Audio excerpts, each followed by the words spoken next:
Buy international stocks. Usually, when I say something like that, it's an attention grabbing headline that might be facetious or something. And this one, no. I really mean that you're going to see areas this year that are going to start having major outperformance, and they are not going to be in the United States. Now, in the long term trend, it's still US stocks. So I'm not saying this is going to last forever. And, everybody tries to call that out every single year. Really, it's let's get into some of these areas that are doing really well right now. Let's see where the relative strength is flowing into and how we can take advantage of it to make more money this year for you guys, the subscribers. So, getting into the first one, just right off the bat, wanted to talk about Vietnam. Yesterday, I put out a report for subscribers only, talking about where to put your buy stop so we could get into the trade. Buy stop hit, we're closing up there. It's a good signal. I would definitely want to get long this. The band squeeze breakouts above everything else are probably one of the best trades that you can come up with in a technical environment. What happens is you have extreme amount of volatility in a product. Look at that crash down from September to November from Vietnam. Think of that as extreme volatility. Then you have this sideways trend. It's consolidating. It's making tighter and tighter highs and lows. It almost coils at the end. When we break out of that zone, this is where we usually see a major trend higher. Now, why this works is basics of trading. Low volatility leads to high volatility. This can be using implied volatility. This could be using options flow. This could be using the VIX. Whatever you want to do, most of the time low volatility will lead to high volatility, and high volatility will lead to low volatility. You can't time it. It is not a timing tool for that, but you can wait for it to break out of the zone one way or another and take the trade. This time it broke to the upside and gave us a buy signal. Chart number 2, relative strength flowing into real estate, financials, and industrials.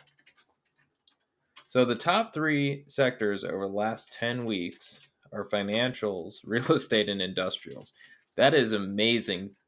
Considering last year real estate was dead and financials, the banks are dead in February.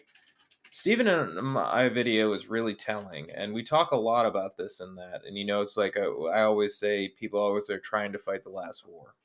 The last war was the banks in 2008, so it's always going to be the banks. And every time something happens to the banks, they're going to go, oh, they're going to crash forever.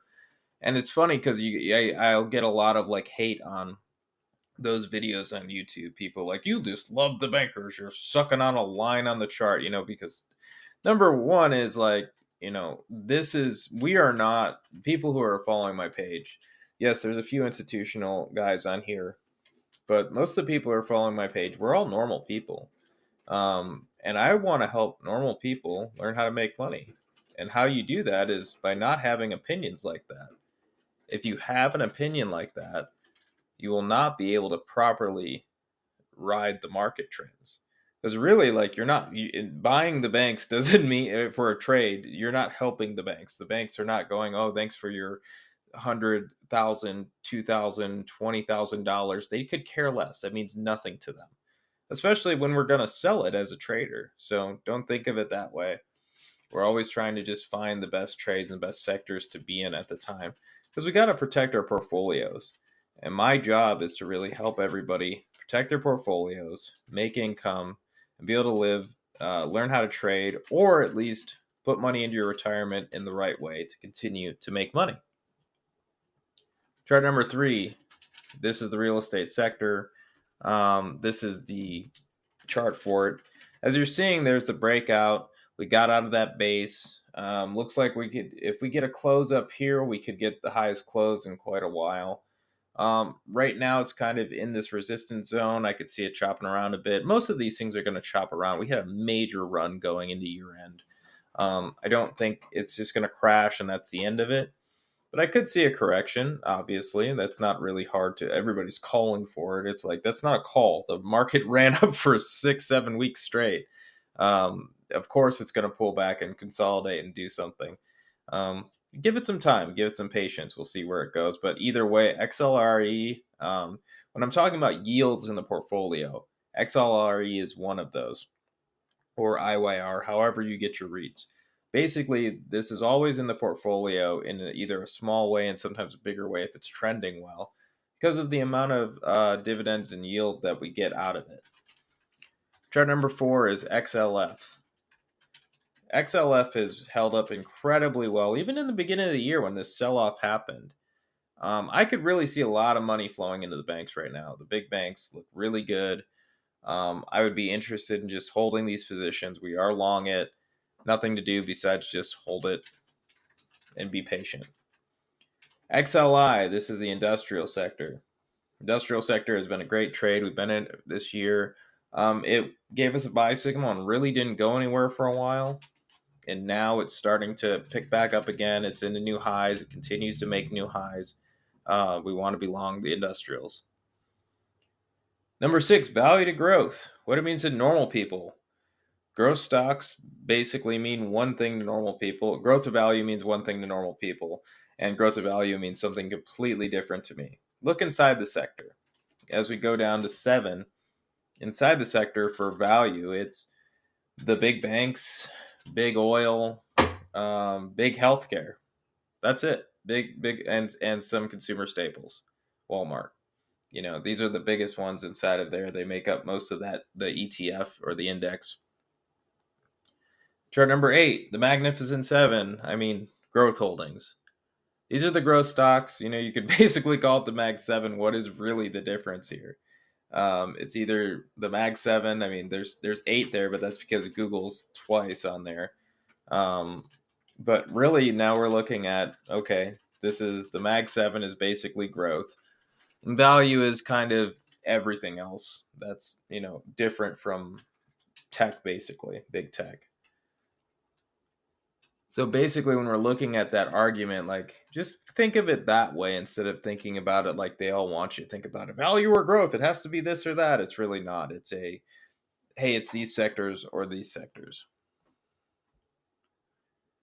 Chart number 9, and in the middle of it, I also say stop trying to buy China. Everybody continues to want to buy China over and over and over again. It is in a downtrend. It is dead money at the moment. It looks like crap. Stop trying to buy China.